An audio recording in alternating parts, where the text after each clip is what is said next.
Thank you for joining us for this part 2 of how to prepare for imminent war. If you've missed part 1, I want you to go back and watch that episode first before you go any further, because it lays the foundation before you do the assignments I'm actually going to give you today. And don't miss any of the future episodes that go along with this series. Now, today I'm going to share with you 3 of your first assignments that are actual doable things you can do in the event that you know that war is imminent. These are going to help you get your mind right and start with that action plan that's going to make everything else kind of make sense and fall into place in the days ahead. So, don't go away, and welcome to part 2.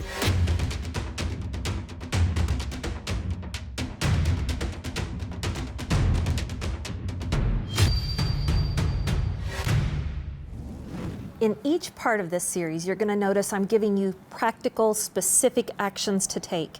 And I don't know how much time we have between when you see this and when actual war breaks out. It may be years, it may be decades, it may be moments. And so obviously you have to prioritize what is most urgent in the moment you find yourself. But assuming that we have a bit of time, I'm going to give you some practical guidelines for what you could do today to prepare for tomorrow in the event that war is imminent. So today I'm giving you 3 things, and they're actual assignments I want you to accomplish before you watch the next episode. Here are the 3 things I want you to start with, okay? First, I want you to, and don't laugh, but I'm serious, sort of. I want you to go have a 3-legged race, and let me explain why. Whether you do it in actuality or just mentally in your mind, I want you to quickly see where you might be weak at trusting someone else, of falling in pace with someone else, especially a stranger. Imagine how difficult that is. And so a 3-legged race is one of the easy, quick, simple ways of revealing just how well you can fall in step or how much work you need to do in that area. So whether you do it in actuality or not, I want you to think through this. One of our American, one of the strongest things about America is our fierce sense of American independence. Wouldn't you agree? And one of our biggest liabilities is that same sense of independence. We think we can lone wolf it. We think that we can survive alone. I mean, all of the television shows and even reality TV that shows real people surviving all by themselves out in the bush and making it work. We somehow in our mind think if we just learn those skills, we'll be able to survive anything. And the reality is not like that at all. So in the event that war is imminent, you must recognize that you've got to make a choice of not who you can trust, because really, who can you trust? But you have to make a choice of who will you trust. In other words, if everyone is equally untrustworthy, you've still got to trust somebody. You've still got to form some sort of a mutual assistance group, whether that be your family, or your close friends at your church, or whoever you're stranded on the subway with in the middle of New York City. Wherever you find yourself in that moment, you need to have the skills and the ability to come alongside someone else, fall in step, and form some sort of a partnership, whether you can fully trust them or not. I am not an expert at this. I've got a long ways to go, and I am trying to learn myself. So this is truly not an expert speaking. This is someone like you who is encouraging you. We've got to all do this. We've got to learn how to rely on each other, learn who you can trust. Write down where they live, have conversations, begin to prepare right now so that in the event that war comes along unexpectedly, and it will be unexpectedly no matter how much you prepare, you at least have a small handful of people that you have chosen to trust on the front end. Now, I want you to think through this just for a moment. You will not survive alone. I have to say it just right out there. I have to look in the mirror and tell myself that, because I don't know who to trust more than I trust myself, except for my God in heaven. But here on this earth, you have to know, you have to remind yourself you will not survive if you try to go alone. So find who you're going to go with. and start that conversation. This is absolutely imperative. So here's your second assignment for this week. I want you to look up, I believe his name is Selko Begovic or Begovic. I'm probably pronouncing it all wrong, but I'm going to put those links down in the description below this video. It's very important that you expand the description that you see down below YouTube, because it's going to have links to a lot of this stuff. I want you to look up either a podcast that he has been interviewed on or some of what he has written. But he was a man who survived war for one complete year, the Balkan War, and that was just in our lifetime, just a few years ago. For one full year, his whole city that he lived in had no power, no water, no supplies, no way to get out, no good communication coming in and out. Everyone kind of just had to hole up where they were with what they had. And when the war was raging all around them, his account of how they survived, and it's not pretty, by the way, but his account is going to help you so much to have skills and a mindset that's going to help you know what you would need in the event that war comes to your area for you to prepare. So look up Selko Begovic or Begovic.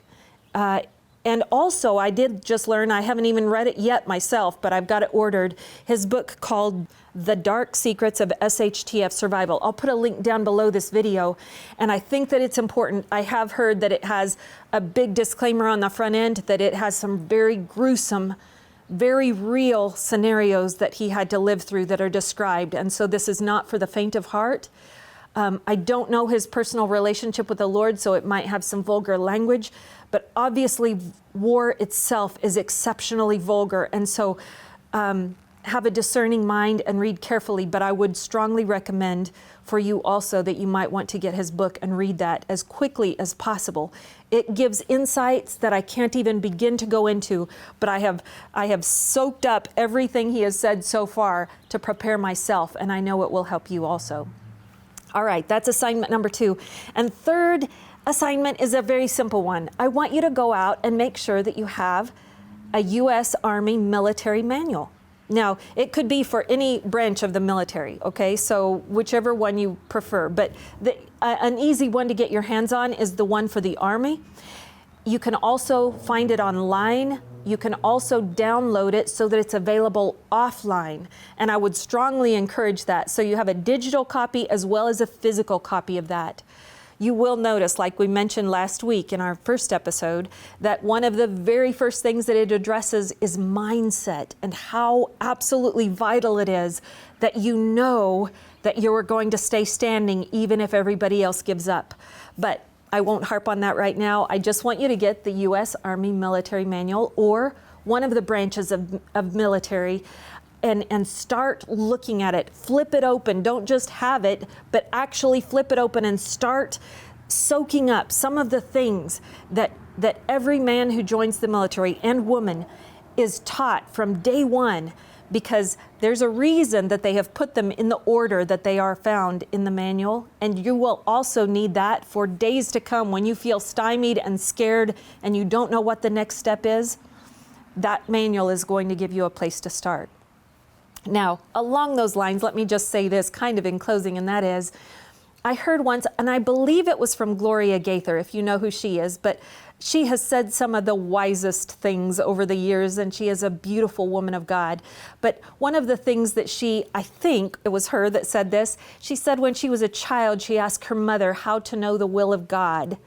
And you know what her mother said? Do what you know how to do now, and don't ask for anything more until you've done that. So if you know to pick up your socks, pick up your socks. It's God's will for your life. And I think what she was saying in that moment was, don't try and get so crazy and so big and so lofty that you stymie down and can't do anything. When you don't know what to do the next right thing. And especially in a time of stress or anxiety in the country around you, it's going to be important for you to rein yourself in and stop and look down at your surroundings and your scenario that you find yourself right then and take the next right step. It may be as simple as picking up your socks.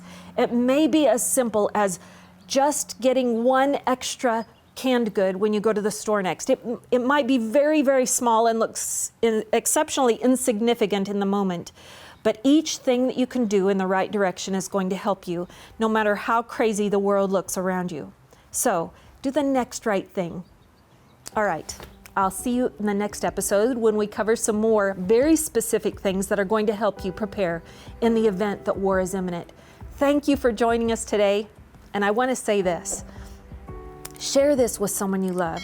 There are people around you who need to prepare also, who haven't even given it a first thought.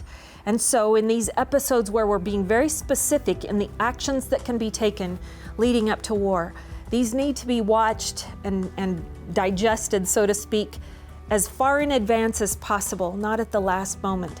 So share this today with somebody that you love, and we would love to hear your comments down below this video as well. Thank you for joining us, and we'll see you next time on the next episode. Until then, God bless you, and go out and be a blessing to someone today.